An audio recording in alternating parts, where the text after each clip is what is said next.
Thanks for joining me. I really hadn't thought about this until I heard a recent sermon by the late Adrian Rogers where he mentioned and talked about really the modesty of our God.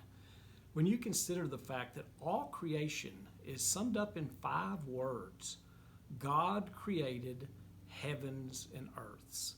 Of course, I looked at commentary, and commentary says this summary statement basically, of course, includes all 6 days of the events and the 31 verses basically in chapter 1. But again, that's a very modest statement of God.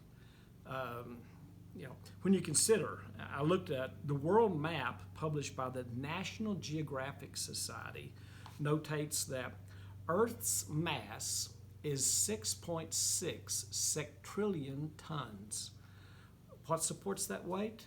Nothing, except the fact that it spins on an axis at 1,000 miles per hour and it hurtles around space, orbiting the sun. And, Mark, what does that have to do with the price of groceries?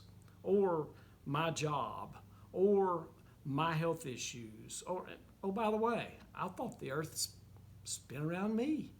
It's my schedule, my preferences, my choices, or at least that's kind of how some of us act, or maybe how we act until recently in some of the recent events. But fortunately, other comments in the Bible, again, getting back to the subject, gives God a lot of credit and proves to us the fact that no, the earth does not evolve around me. It, in fact, evolves around its creator, God. Let's look at, again, Psalms chapter 33 and get some of this evidence, again, by the psalmist. And we're going to find that, in fact, all, as in nature, as in humankind, and also as in nations, it all evolves around God.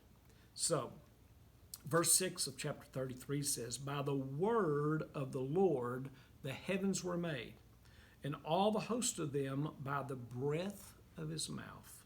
He gathered the waters of the sea together as a heap. He lay up the deep in storehouses. Let all the earth fear the Lord, and all the inhabitants of the world stand in awe of him. For he spoke, and it was done, and he commanded, and it stood fast." Nature is obedient to God and evolves around God. Also, we'll find even the nations. In verses 10, it says, "The Lord brings the counsel of the nations to nothing. He makes the plans of the peoples of no effect. The counsel of the Lord stands forever. The plans of his heart are to all generations." And I like this. "Blessed is the nation whose God is the Lord, the people he has chosen as his inheritance." Whether our nations understand it, they evolve around God as well.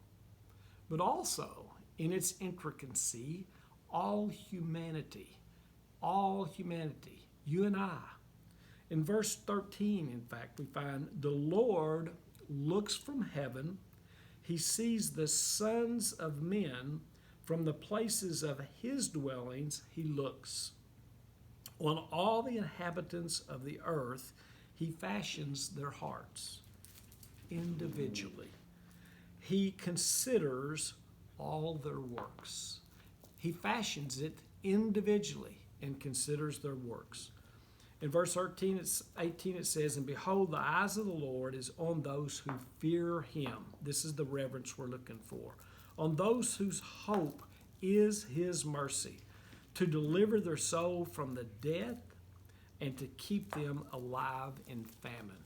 Again, some of the problems that we're dealing with today. So, the lives of all humanity, the whole human race evolves around God.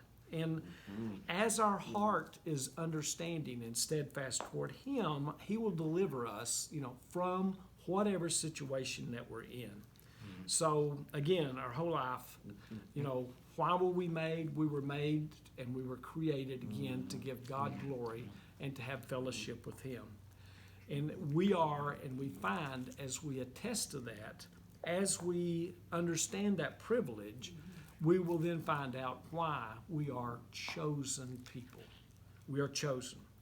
May we revere and respect God as we should, again, standing in awe, a willing participant in his counsel and plans for each of us as he helps us through whatever situation we're in. Think about that. Until next time, thank you for joining me.